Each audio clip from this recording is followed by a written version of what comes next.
इस वीडियो में हम लोग प्योर सब्सटेंसेस के बारे में जानेंगे। प्योर सब्सटेंसेस में तुम्हारा दो होता है एलिमेंट और कंपाउंड। एलिमेंट में मेटल्स, नॉन मेटल्स और मेटलॉइड, जिसमें से आज हम लोग मेटल्स और नॉन मेटल्स के प्रॉपर्टीज के बारे में जानेंगे और प्योर सब्सटेंसेस क्या होते हैं उसको भी हम लोग समझेंगे।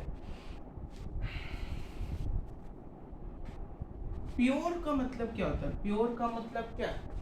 एकदम साफ सुथरा, यानी कि प्योर सब्सटेंसेस वैसे सब्सटेंस होते हैं जो कि सिमिलर एटम से मिलके बने होते हैं। जैसे कि अगर मैं एक एलिमेंट उठाता हूँ एल्यूमिनियम, तो एल्यूमिनियम का अगर मैं एक टुकड़ा लूँ, तो जैसे एल्यूमिनियम का एक टुकड़ा लिए, उसमें सारे जितने एटम होंगे वो किसके होंगे? एल्यूमिनियम के होंगे। जितने एटम होंगे उसमें वो किसके बने होंगे? एल्यूमिनियम के। एल्यूमिनियम एटम के बने होंगे। तो ये एक एलिमेंट है एल्यूमिनियम, उसका मैंने एक टुकड़ा ले लिया और इसमें जितने भी एटम्स होंगे वो सारे क्या होंगे? एल्यूमिनियम के होंगे। एल्यूमिनियम के प्रॉपर्टी को शो कर रहे होंगे। तो यहाँ पे एक एल्यूमिनियम के एटम से बनके एक मॉलिक्यूल बना। एटम से क्या बना? एक मॉलिक्यूल बना। और यही मॉलिक्यूल्स को जब हम लोग बहुत, समझ में बात है, मॉलिक्यूल्स को जब बहुत ज्यादा अमाउंट में बना रखते हैं तो वही कंपाउंड का फॉर्मेशन करता है। प्योर सब्सटेंसेस का मतलब ये होता है सिमिलर टाइप ऑफ एटम्स जिसमें सिमिलर प्रॉपर्टीज हो, उनको हम लोग प्योर सब्सटेंसेस बोलते हैं। तो जैसे यहाँ पे एल्यूमिनियम क्या हुआ? एल्यूमिनियम का जो मेटल है वो एक प्योर सब्सटेंस हुआ। और एल्यूमिनियम का मेटल अगर प्योर सब्सटेंस है तो जो मॉलिक्यूल बन रहा है वो भी क्या होगा? तुम्हारा प्योर सब्सटेंस होगा।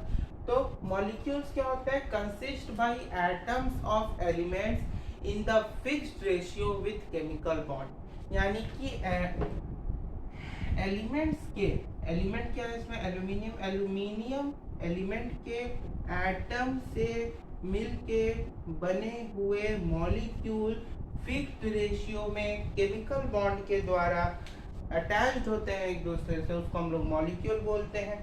जैसे वाटर, वाटर का हो गया H, NaCl का ले लेते हैं NaCl। समझ में बात आ रही है? और जो कंपाउंड, अब क्योंकि मॉलिक्यूल प्योर सब्सटेंस है तो मॉलिक्यूल से मिलके क्या बनते हैं? कंपाउंड। तो कंपाउंड भी क्या होगा तुम्हारा? Pure substance. और कंपाउंड जो है प्योर सब्सटेंस का एक फॉर्मेशन होता भी है, फॉर्म होता भी है। तो कंपाउंड क्यों प्योर सब्सटेंस का फॉर्म होता है? क्योंकि वो मॉलिक्यूल से मिलके बना होता है। मॉलिक्यूल्स जो होते हैं वो सिमिलर एटम से मिलके बने होते हैं, और सिमिलर एटम क्योंकि प्योर सब्सटेंसेस का फॉर्म होता है इसलिए कंपाउंड भी क्या होगा? प्योर सब्सटेंस होगा। अच्छा, एक चीज और, जैसे इसमें बात समझ में है ना कि जैसे बायो में हम लोग पढ़ते हैं ना कि सबसे छोटा चीज क्या होता है? सेल।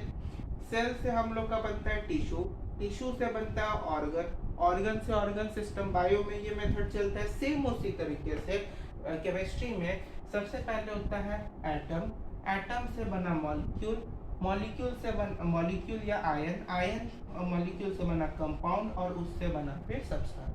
समझ में बात है? बस यही चीज यहाँ पे चलता है। और कंपाउंड जो होते हैं ग्रुप ऑफ मॉलिक्यूल्स से मिलके बने होते हैं, यानी बहुत सारे मॉलिक्यूल्स को फोर्स ऑफ अट्रैक्शन द्वारा एक साथ कंबाइन कर देंगे तो उससे क्या फॉर्म हो जाता है? कंपाउंड। जैसे अगर हम लोग ग्लूकोज ले ले C6H12O6, तो C6H12O6, ये ग्लूकोज का क्या है? एक मॉलिक्यूल। यहाँ पे दूसरा मॉलिक्यूल है H12O6, C6H12O6। तो ये सारे क्या है? एक दूसरे से कनेक्टेड है। उसी तरह से फिर से ले लेते हैं C6H12O6। तो ये मिलके तुम्हारा क्या किया? एक कंपाउंड का फॉर्मेशन किया।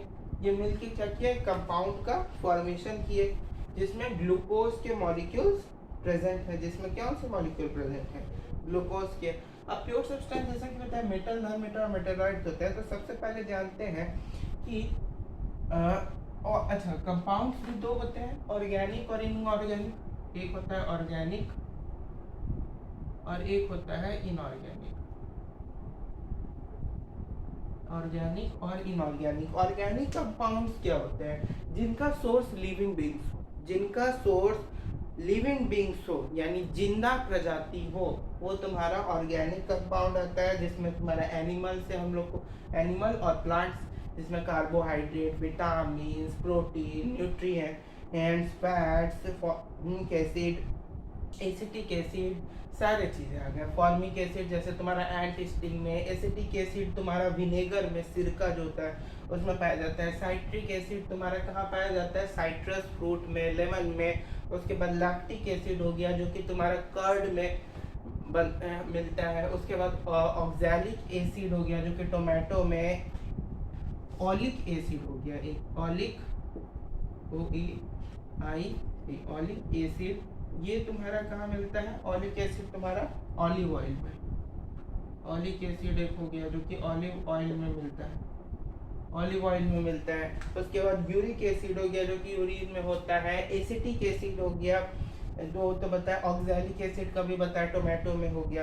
इसी तरह के बहुत सारे एसिड मिलके तुम्हारे ऑर्गेनिक में आ गए। इनऑर्गेनिक में जो मैन मेड चीज़ों से बनते हैं, यानी उनका सोर्स मैन मेड हो, उनका सोर्स क्या हो, मैन मेड हो। जैसे कि मैन मेड क्या होगा, copper sulphate, magnesium hydrogen carbonate, magnesium sulphate, zinc hydrogen carbonate हो गया, एल्यूमिनियम ऑक्साइड, कैल्शियम कार्बोनेट, ये सारे क्या हो गए तुम्हारे इनऑर्गेनिक कंपाउंड हो गए, क्योंकि इनका सोर्स क्या है, मैन मेड है।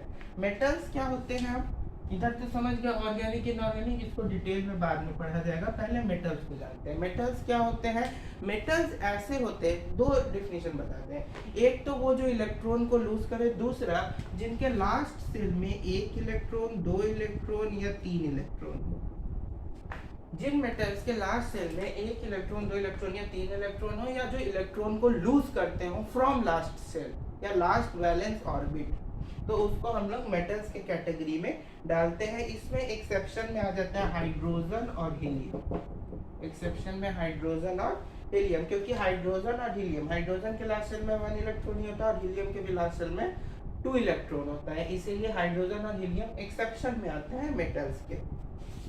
इसमें इनको नॉन मेटल्स बोला जाता है। अब इसका मतलब क्या है कि लास्ट सेल में एक, दो इलेक्ट्रॉन, जैसे अगर हम लोग लिथियम को लेते हैं, 1 इलेक्ट्रॉन, 2 इलेक्ट्रॉन, 3 इलेक्ट्रॉन, यही बोले थे। अब देखो लिथियम को लेते हैं, इसका कॉन्फ़िगरेशन लिखेंगे 3, तो 1s2 2s1, लास्ट सेल में कितना इलेक्ट्रॉन, एक। अब उसी तरह से देखो लिथियम, बेरिलियम को देखते हैं 4, 1s2 2s2, लास्ट सेल में कितना इलेक्ट्रॉन, 2। कार्बन को देखो, कार्बन में तुम्हारा कार्बन का नहीं होगा, कार्बन का कैसे नहीं होगा, देखो 1s2 2s2 2p1। अब देखो इसमें लास्ट सेल में कितना इलेक्ट्रॉन है, 2, लास्ट सेल में 2 इलेक्ट्रॉन, लेकिन यहाँ लास्ट सेल में एक।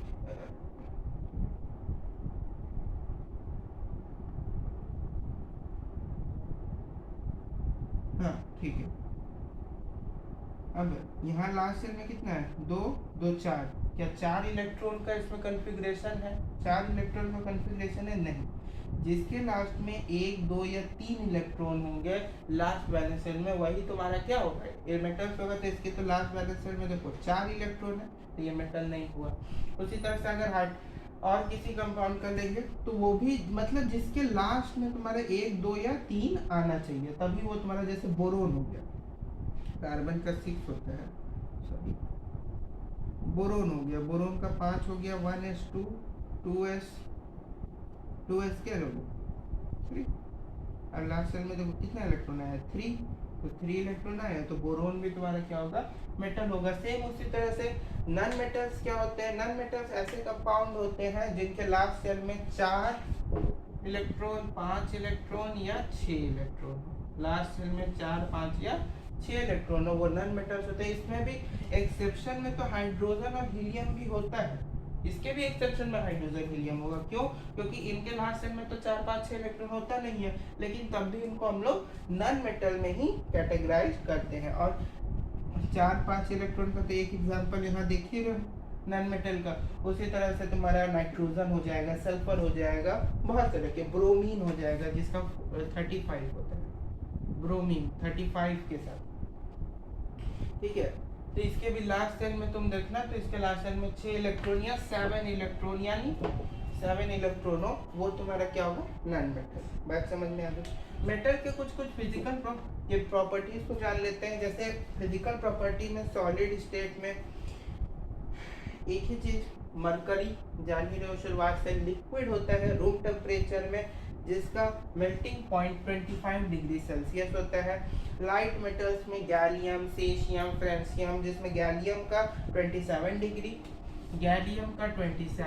होता है सेल्सियस, सेशियम का 28 डिग्री सेल्सियस, और फ्रेंसियम जो कि रेडियो एक्टिव मटेरियल होता है इसका 29 डिग्री सेंटीग्रेड या सेल्सियस होता है टेम्परेचर।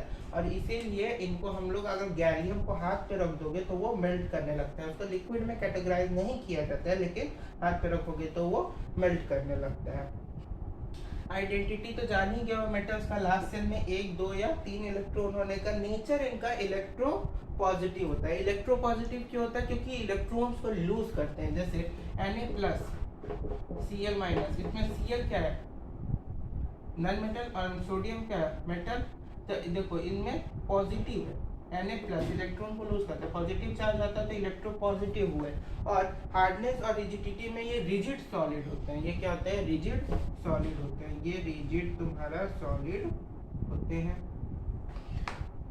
इलेक्ट्रोपॉजिटिव क्यों होते हैं? क्योंकि इलेक्ट्रॉन को लूज करते हैं। इलेक्ट्रॉन को लूज करते हैं तो पॉजिटिव साइन आता है, इसीलिए इनको इलेक्ट्रोपॉजिटिव एलिमेंट भी बोला जाता है। उसके बाद इसमें कुछ एक्सेप्शन में, जैसे सोडियम हो गया, पोटेशियम हो गया, और कुछ हद तक लिथियम, इनको हम लोग सॉफ्ट मेटल की कैटेगरी में डालते हैं, यानी कि इनको आसानी से हम लोग कट किया जा सकता है। जैसे मेटल को तुम लोग तोड़ नहीं सकते हो, एल्यूमिनियम हो गया, उसको क्या बीच से हम लोग तोड़ देंगे? नहीं, उसको मोड़ सकते हो, तोड़ नहीं सकते हो। लेकिन सोडियम हो गया, पोटेशियम हो गया, लिथियम, इन सबको हम लोग कट कर सकते हैं, बीच से तोड़ सकते हैं। उसी तरह से जिंक हो गया, जिंक जो कि बहुत ज्यादा ब्रिटल एलिमेंट होता है। बहुत ज्यादा क्या होता है? ब्रिटल एलिमेंट होता है तुम्हारा जिंक। बात समझ में? तो उसके बाद एक प्रॉपर्टी आता है मैलिएबिलिटी। मैलिएबिलिटी का मतलब होता है to convert into thin sheets, यानी कि पतले पतले शीट्स के फॉर्म में, पेपर का जो शीट होता है ना उसके फॉर्म में कन्वर्ट कर देना। मेटल्स जो है वो तो बहुत ज्यादा मैलिएबल होते हैं, एक्सेप्ट लिक्विड मेटल। लिक्विड में तुम्हारा क्या आ गया? ये सॉफ्ट मेटल। सॉफ्ट मेटल में तुम्हारा सोडियम और पोटेशियम, सॉफ्ट मेटल में सोडियम पोटेशियम। लिक्विड मेटल में तुम्हारा मरकरी, गैलियम, ये सब आ गए। उसके बाद हाँ बस, तो ये सब तुम्हारे एक्सेप्शन में आ गए, क्योंकि इनको तो कट किया जा नहीं सकता क्योंकि लिक्विड स्टेट में है, और सॉफ्ट है तो भी कट किया नहीं जा सकता, कट कर देंगे मैलिएबल शीट्स में आएगा नहीं। उसके बाद जिंक जो ब्रिटल एलिमेंट होता है, तो ब्रिटलनेस का मतलब होता है कि उसको आसानी से अगर हाथ पे रख के हल्का सा भी दबाओगे ना तो वो पाउडर हो जाएगा, तो जिंक भी होगा नहीं। अच्छा, मोस्ट मैलिएबल एलिमेंट का एक डायग्राम यहाँ बनाते हैं। जैसे gold, silver, platinum, gold, silver, platinum, aluminium, copper और आयरन। अब जैसे जैसे ये इधर जाएगा तो ये धीरे धीरे इसका मैलिएबिलिटी क्या हो रहा है? इंक्रीज कर रहा है। इधर जैसे जैसे जाएगा तो मैलिएबिलिटी इंक्रीज करेगा, और इधर जैसे जैसे आएगा इधर तो मैलिएबिलिटी क्या होगा? डिक्रीज करेगा, यानी इधर डिक्रीज करेगा मैलिएबिलिटी, और इधर इंक्रीज करेगा। इंक्रीज क्या करेगा? मैलिएबिलिटी। आज समझ में आ रही है? इधर क्या इंक्रीज करेगा? मैलिएबिलिटी, उधर डिक्रीज करेगा। समझ में पाता नहीं? बस। अब डक्टिलिटी क्या होता है? डक्टिलिटी का मतलब होता है वायर्स के फॉर्म में। डक्टिलिटी मतलब वायर्स के फॉर्म में, और वायर्स के फॉर्म में तुम गोल्ड भी बहुत ज्यादा डक्टाइल होता है, silver, platinum, aluminium, copper, iron, ये सारे बहुत डक्टाइल भी एलिमेंट होते हैं। और सबसे ज्यादा डक्टाइल एलिमेंट गोल्ड होता है, क्योंकि अगर तुम 1 ग्राम गोल्ड लो, 1 ग्राम गोल्ड मतलब समझते हो कितना? जैसे जो चना होता है, चना तो होता है ना, चना, एक चना, उसका आधा पार्ट कर दो, उस चना के आधा जो पार्ट होगा उसको 1 ग्राम बोलते हैं। और उस 1 ग्राम से तुम 2 से लेके 3 किलोमीटर तक का वायर बना सकते हो उस 1 गोल्ड से। सोचो कितना ज्यादा डक्टाइल होता है। उसी तरह से जो टंगस्टेन हो गया, टंगस्टेन को हम लोग इनविजिबल वायर भी बोलते हैं, जिसका सिंबल होता है W, जिसको हम लोग वोल्फ फ्रेम भी नाम से बोलते हैं। इसका लैटिन नेम है वोल्फ फ्रेम। टंगस्टन का, इसको इनविजिबल वायर के नाम से भी हम लोग जानते हैं। उसके बाद एक प्रॉपर्टी आता है सोनोरिटी। सोनोरिटी मतलब होता है कि मेटल्स में रिंगिंग साउंड होगा। क्या होगा? रिंगिंग साउंड होगा, यानी कि जब भी उन पे अगर हैमर से वार किया जाए, हैमर डाला जाए, तो उसमें रिंगिंग साउंड आता है। बेल का जो साउंड होता है ना, रिंगिंग साउंड, वो आता है। और मेटल्स जो होता है वो तो सोनोरस होता है। एक सेक्शन में तो जान ही रहे हो, जो लिक्विड मेटल हो गया मरकरी, उसके बाद जो सॉफ्ट मेटल्स हो गए सोडियम, पोटेशियम, लिथियम, और जो ब्रिटल मेटल हो गए यानी जिंक, बस वही तुम्हारे एक्सेप्शन में होते हैं। उसके बाद एक इसमें प्रॉपर्टी आता है टेंसाइल स्ट्रेंथ। टेंसाइल स्ट्रेंथ का मतलब होता है होल्डिंग कैपेसिटी, यानी कि कितना ज्यादा उस मेटल को हम लोग, मतलब वो मेटल कितना ज्यादा भार को उठा सकता है, कितना ज्यादा वेट को लिफ्ट कर सकता है, वो चीज को हम लोग जानेंगे। जैसे मेटल का जो टेंसिल कैपेसिटी होता है, टेंसाइल स्ट्रेंथ जो होता है वो बहुत ज़्यादा हाई होता है। टेंसाइल स्ट्रेंथ जो होता है वो बहुत ज़्यादा हाई होता है। जैसे कि अगर हम लोग आयरन का बात करें, तो आयरन जो है ना 100 ग्राम आयरन है। 100 ग्राम आयरन से तुम करीबन 100 ग्राम आयरन का अगर तुम वायर ले लो, एक लंबा तार ले लो 100 ग्राम आयरन का, उससे तुम करीबन 5 केजी का वेट क्या कर सकते हो? लिफ्ट कर सकते हो। सोचो कितना ज्यादा टेंसाइल होगा। 100 ग्राम आयरन से तुम 5 KG weight you can lift कर सकते हो, इतना केजी वेट को वो उठा सकता है। तो सोचो कितना ज्यादा होल्डिंग कैपेसिटी उसका बहुत ज्यादा है, टेंसाइल स्ट्रेंथ बहुत ज्यादा है। उसी तरह से और भी जितने एलिमेंट्स हैं, मेटल्स हैं, उनका टेंसाइल स्ट्रेंथ बहुत ज्यादा होता है, इसलिए मेटल्स का tensile strength very very high होता है। बात समझ में आ गई? उसके बाद एक प्रॉपर्टी आता है लस्ट्रस। लस्ट्रस का मतलब होता है शाइनिंग, रिफ्लेक्टिंग सरफेस। तो मेटल्स तो जान ही रहे हो बहुत ज्यादा लस्ट्रस होते ही होते हैं। इसमें जो लीड होता है, क्या लीड जो होता है ना, वो लस्ट्रस बस नहीं होता है। लीड जो है वो लस्ट्रस नहीं होता है। इसका लैटिन नेम होता है प्लम्बम। इसका लैटिन नेम होता है प्लम्बम, जो कि लस्ट्रस एकदम नहीं होता है। इसका डल अपीयरेंस होता है ना। बस लस्ट्रस में जानेंगे, मेटल्स लस्ट्रस होता है एक्सेप्ट लीड। और उसके बाद आता है एक टर्म डेंसिटी। डेंसिटी जो होता है वो किस पे डिपेंड करता है? मास और वॉल्यूम पे। तो एक तो मेटल्स का मास ज्यादा, वॉल्यूम ज्यादा, तो डेंसिटी भी क्या होगा उसका? ज्यादा। एक्सेप्ट में लो डेंसिटी में तुम्हारा सोडियम और पोटेशियम। सोडियम और पोटेशियम बहुत भाई है ना, इसका डेंसिटी सबसे ज्यादा क्या होता है? कम होता है। यानी कि इसका इतना कम डेंसिटी होता है। वाटर जो है ना, वाटर का जो डेंसिटी होता है, वाटर कितना होता है? वो 1000 कुछ होता है। उससे भी कम डेंसिटी तुम्हारा सोडियम और पोटेशियम का होता है। कंडक्टर और इंसुलेटर में जान ही रहे हो कि good conductor of heat and electricity are metals, जिसमें सबसे अच्छा कंडक्टर जो होता है, बेस्ट कंडक्टर जो होता है वो होता है सिल्वर, कॉपर, एल्यूमिनियम और गोल्ड जो होता है बेस्ट कंडक्टर होता है। और गुड कंडक्टर में तुम्हारा टंगस्टन आ गया, लीड आ गया, ये भी तुम्हारा गुड कंडक्टर होता है इलेक्ट्रिसिटी का। मेल्टिंग बॉइलिंग पॉइंट जो होता है बहुत ज्यादा हाई होता है मरकरी का, और बहुत ज्यादा लो होता है किसका? गैलियम का, सेशियम का, फ्रांसियम का। देख ही लो, बहुत ज्यादा लो मेल्टिंग पॉइंट होता है, जबकि मरकरी का जो मेल्टिंग पॉइंट होता है बहुत ज्यादा होता है। बात समझ में आ गई? तो इतना प्रॉपर्टीज था तुम्हारा मेटल्स का। अब हम लोग जान लेते हैं नॉन मेटल्स के बारे में।